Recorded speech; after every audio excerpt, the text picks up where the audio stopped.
Райхан неке сафинасын шешіп үйден кетіп қалады. Жавиданда үйден қуылады. Арада 3 ай өтеді. Жеміре Әмірдің үйіне келіп алады. Әмірде үйден кетеді. Жеміре Әмірдің бөлмесін жинастырып, Мелекеге бүгін Әмір үйге келеді. Сүйікті тамағын әзірлеңіз дейді. Сунаның шашын тарап Әмірді үйге келдіруге көндір дейді. Суна, сен болмасаң мына үйде жынданып кетер едім. Жанымда болғаныңа рахмет дейді. Райхан Нарин есімді қызбен бірге үй жалдап тұрады. Үй иесі келіп Райханға үйді босатыңдар деп айтады. Райхан Нарин ертең жалақысын алады. Ертеңге дейін күтіңізші дейді. Үй иесі кешке дейін заттарыңды жинап кетіңдер деп ескертіп кетеді. Әмір үйге Сунаны көруге келеді. Суна үйге қайта оралшы. Мен жалғыздықтан қапа болдым деп жалынады. Әмір әкесімен бір үйде тұрғысы келмейтінін айтады. Суна, сен болмасаң мен ары қарай өмір сүре алмаймын. Жеміреге рахмет. Ол болмаса не істер едім дейді. Әмір Сунаға жақсы үйге ораламын деп сөз береді. Жеміре сыртта естіп тұрады.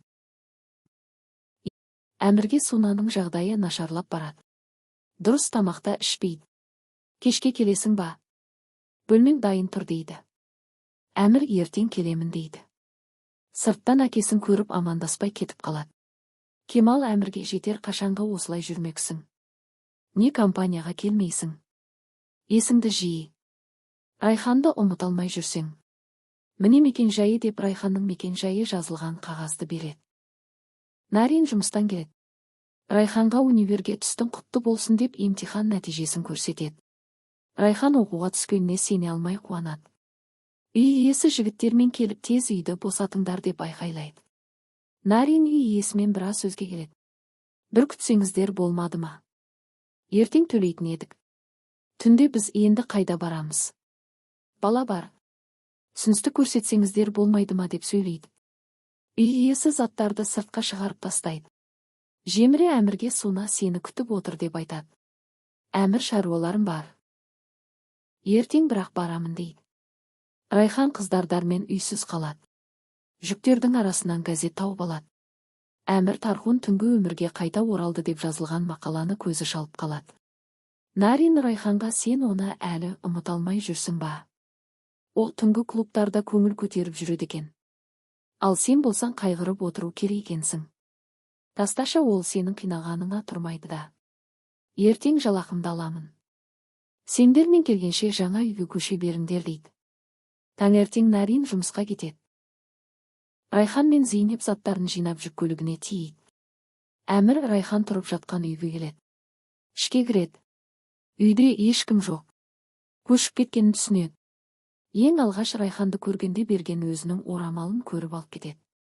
Жеміре Сунаның дәрісін ауыстырып қояды. Әмір ешқайда кетпеу үшін осылай жасауға мәжбүрмін дейді. Суна келген соң дәріңді іш дейді. Суна, мен бұл дәріні ішкен соң өзімді нашар сезінемін. Ішкім келмейді дейді. Жеміре, олай деме. Толық жазылу үшін ішу керексің дейді. Райхан орамалды тастап кеткенін есіне түсіріп, көлік иесіне тоқтай тұрыңызшы. Үйде бір затымды тастап кетіппін деп өтінеді. Ішке кіріп орамалын таппайды. Нарин жасайтын мейрамханаға Кемал келеді. Нарин оған заказын алып келеді. Кемал Наринге дұрыс қызмет көрсете алмайтынын айтып, сен бұл жұмыста ұзаққа бармайтын сияқтысың деп айтады. Нарин, бүгін бір мәселе шешілмесе өзде солай болып тұр деп айтады. Нарин бастығына барып жалақысын беруін сұрайды.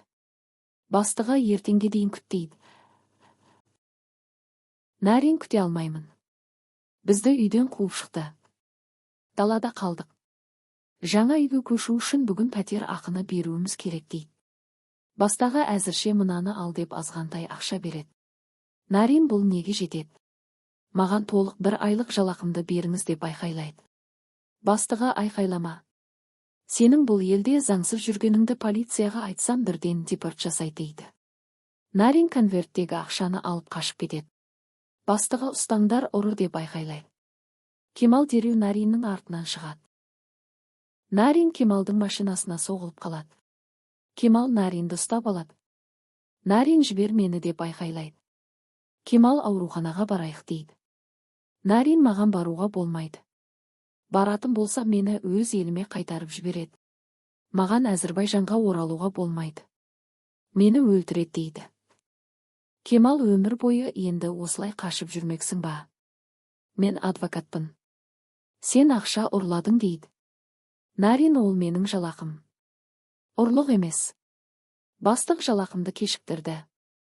Неше рет сұрап бардым. Тіпті соңында бермейтін болды. Менің басқа амалым қалмады. Түнде бізді үйден қуып шықты. Далада түнедік. Менімен тұратын мектеп жасындағы кішкентай қыз бар. Қазір олар мені жаңа үйде күтіп отыр. Оларға бармайтын болсам тағы қуып шығады.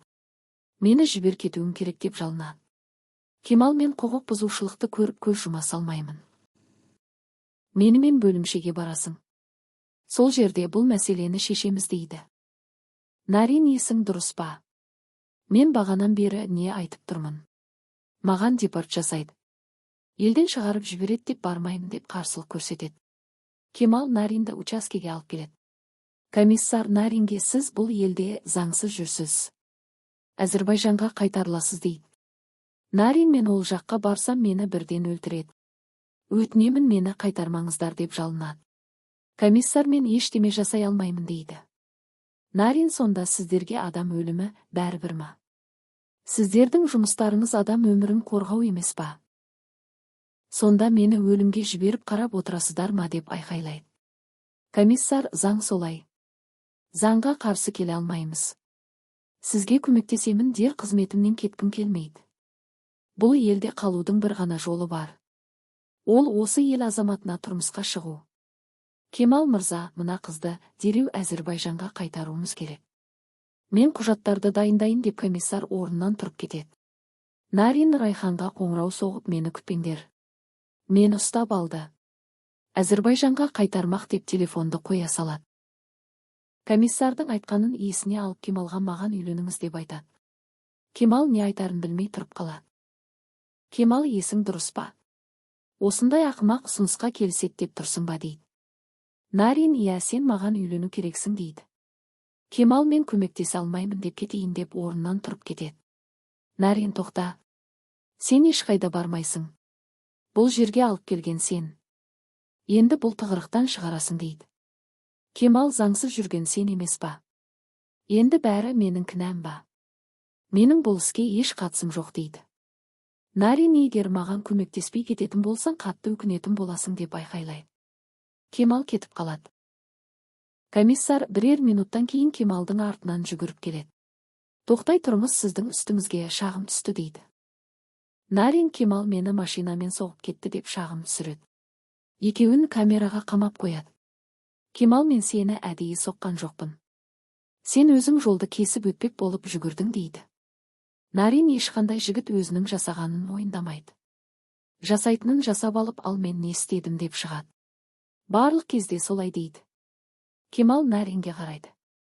Мен өтірік айттым ба? Еркек әйелдің тағдырын сындырады. Әйел оны кешіреді. Еркек ашуланады. Әйел үндемейді. Өмір неткен керемет дейді.